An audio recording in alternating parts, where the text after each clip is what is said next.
Krisis populasi di Jepang dan fenomena malas punya anak, child-free. Selamat datang kembali di channel ini. Pada video kali ini, kita akan membahas tentang krisis populasi di Jepang dan fenomena malas punya anak, child-free. Saksikan video ini secara utuh, hingga selesai, agar kita tidak salah dalam memahami dan menafsirkan pembahasan tema video kita kali ini. Dan, sebelum lanjut menyaksikan video ini, ada baiknya untuk menekan tombol subscribe, agar tidak ketinggalan video-video terbaru dan terbaik dari kami. Terima kasih. Di balik gemerlap cahaya lampu dan inovasi teknologi yang melambung tinggi, Jepang, negeri berjuluk matahari terbit, tengah menghadapi tantangan yang meruncing, yaitu krisis populasi yang mendera akibat kurangnya minat dalam memiliki keturunan. Di tengah pesatnya perkembangan ekonomi dan perubahan sosial, masyarakat Jepang menemui diri mereka terjebak dalam labirin demografi yang menuntut pemikiran mendalam. Kantor berita AFP melaporkan bahwa Kementerian Dalam Negeri Jepang mencatat terjadinya penurunan populasi sebanyak 800.523 individu atau mengalami penurunan sebesar 0,65% pada tahun 2022. Menariknya, ini menjadi kali pertama terjadi penurunan jumlah penduduk di seluruh 47 prefektur Jepang. Departemen Dalam Negeri Jepang mencatat bahwa penurunan jumlah penduduk secara keseluruhan merupakan penurunan paling tajam yang tercatat sejak tahun 1968.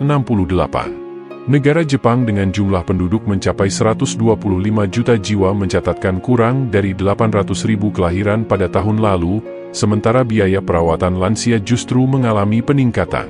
Sebelumnya, Perdana Menteri Jepang, Fumio Kishida, mengumumkan sebuah rencana pemerintah dengan alokasi anggaran sebesar 25 miliar dolar Amerika, sekitar 375 triliun rupiah, untuk mendukung generasi muda dan keluarga, sebagai upaya untuk meningkatkan tingkat kelahiran yang terus menurun di negara tersebut. Pada bulan Januari 2023, Fumio Kishida, Perdana Menteri Jepang, kembali menyampaikan sebuah peringatan serius mengenai negara Jepang, yang kini tengah berada di tepi krisis demografi. Dengan tekad kuat untuk mengatasi masalah ini, pemerintah mengumumkan alokasi dana sekitar 140 miliar dolar Amerika untuk merangsang pertumbuhan populasi muda. Dana tersebut diperkirakan mencapai 4% dari produk domestik bruto Jepang, merupakan 2 kali lipat dari program serupa yang pernah dilaksanakan pada tahun 2021. Pemerintah Jepang juga menyetujui peningkatan tunjangan anak, serta melonggarkan aturan cuti melahirkan, dan memberikan keringanan pajak kepada orang tua. Sejumlah dana juga akan dialokasikan kepada lembaga pendidikan untuk memfasilitasi kembalinya orang tua ke dunia kerja. Dalam komentar selanjutnya, Kishida menyatakan harapannya agar tercipta suasana sosial yang mendukung kehidupan anak-anak dapat tersebar luas di seluruh negeri. Chisato Kitanaka, seorang ahli sosiologi dan guru besar di Universitas Hiroshima, menyatakan bahwa upaya pemerintah dalam merumuskan kebijakan untuk mengatasi penurunan populasi dianggapnya kurang efektif. Meskipun demikian, ia mengakui bahwa penurunan jumlah penduduk sebenarnya tidak dapat dihindari. Menurutnya lagi, terdapat berbagai hambatan bagi generasi muda yang berkeinginan memiliki anak. Menurutnya, di Jepang, memiliki anak berarti pasangan harus menikah, dan hanya sekitar 2% dari anak-anak yang lahir di luar pernikahan. Ia menyoroti perbedaan pendekatan dengan negara-negara lain, yang cenderung lebih fleksibel dalam mengakomodasi konsep keluarga. Norma sosial di Jepang menganggap bahwa memiliki anak sebaiknya terjadi dalam ikatan pernikahan, katanya. Hanya sejumlah kecil anak yang lahir di luar pernikahan di Jepang, sedangkan negara-negara lain cenderung mengadopsi pendekatan yang lebih fleksibel terhadap konsep keluarga. Kitanaka juga menambahkan, hal ini menjadi suatu tantangan sosial, terutama bagi ibu tunggal yang harus bekerja dan mencari nafkah, sementara sekaligus mengalami keterasingan dari masyarakat. Selain itu, Jepang juga diduga menghadapi dampak dari fenomena resesi seks di masyarakatnya, yang pada akhirnya dapat menyebabkan terjadinya krisis demografi. Istilah resesi seks khususnya merujuk pada penurunan semangat pasangan dalam menjalani hubungan intim, pernikahan, dan terutama memiliki keturunan.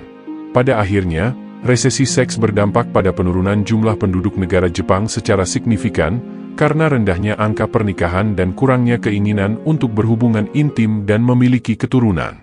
Semakin sedikitnya populasi anak usia sekolah. Dampaknya sangat dirasakan oleh sekolah umum yang lebih kecil, meskipun seringkali menjadi pusat kehidupan kota dan desa.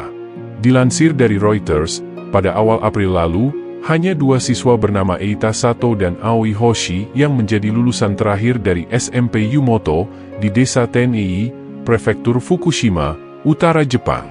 SMP tersebut akhirnya ditutup secara permanen setelah 76 tahun beroperasi. Penutupan sekolah ini menjadi fenomena akibat menurunnya tingkat kelahiran di Jepang yang lebih cepat dari perkiraan. Hal ini terutama terjadi di daerah pedesaan seperti Tenei, sebuah wilayah ski pegunungan dan mata air panas di Prefektur Fukushima yang telah mengalami depopulasi. Menurut data pemerintah, sekitar 450 sekolah tutup setiap tahunnya.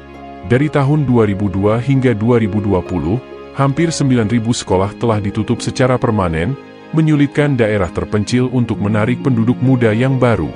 Semakin meningkatnya budaya hidup melajang. Menurut laporan yang diterbitkan oleh The Guardian Inggris, terdapat beberapa faktor yang menyebabkan fenomena ini, termasuk dorongan yang meningkat di kalangan wanita muda yang bekerja untuk mengakui kebebasan melalui gaya hidup lajang sambil meraih prestasi karir. Para pria Jepang, sebagian juga menunjukkan kecenderungan menikmati kehidupan lajang. Mereka mengungkapkan kekhawatiran sebagai alasan untuk melajang, terkait stabilitas pekerjaan dan kemampuan mereka untuk memberikan dukungan finansial kepada keluarga. Pada usia 37 tahun, Sho menyatakan kepuasannya dengan kehidupannya. Ia memiliki pekerjaan yang memberikan gaji memadai, memungkinkannya menjalani hidup dengan nyaman. Sho juga memiliki lingkaran teman-teman yang secara teratur ia jumpai, serta beragam hobi yang dapat dinikmatinya dengan waktu yang cukup. Meskipun belum menikah, Sho menganggap hal itu bukan masalah, melihat kondisi kehidupannya saat ini. Sho termasuk dalam kategori orang Jepang berusia 30 tahunan, yang semakin banyak yang memilih untuk tidak menikah, dan tidak memiliki niat untuk melakukannya. Fenomena ini menjadi perhatian pemerintah Jepang karena berpotensi menyebabkan penurunan populasi dan penuaan masyarakat. Berdasarkan laporan pemerintah tahun 2022, sekitar 25,4% wanita dan 26,5% pria dalam kelompok usia 30-an, menyatakan ketidakminatan mereka untuk menikah. Angka ini juga signifikan di kelompok usia 20-an, di mana 19% pria dan 14% perempuan mengaku tidak memiliki rencana untuk menikah.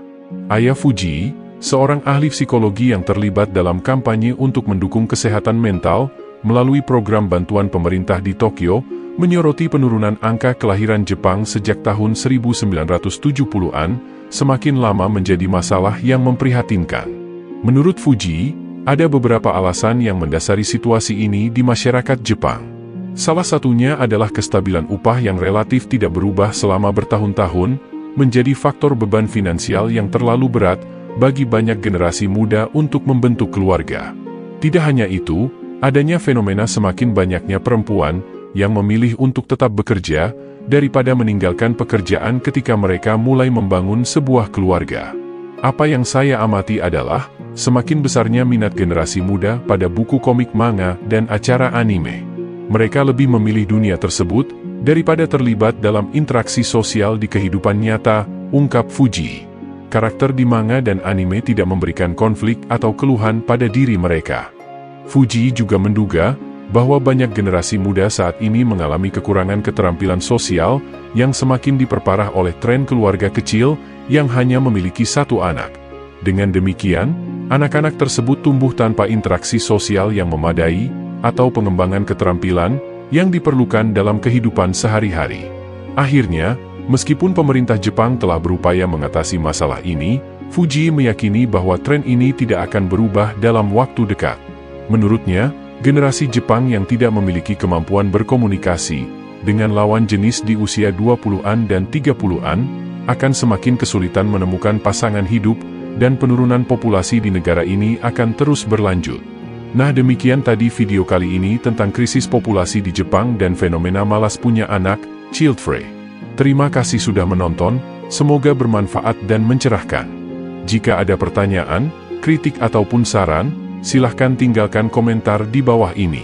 Dan pastikan kamu selalu subscribe channel ini, agar selalu mendapat kisah, tips dan inspirasi lainnya. Sampai jumpa di video berikutnya.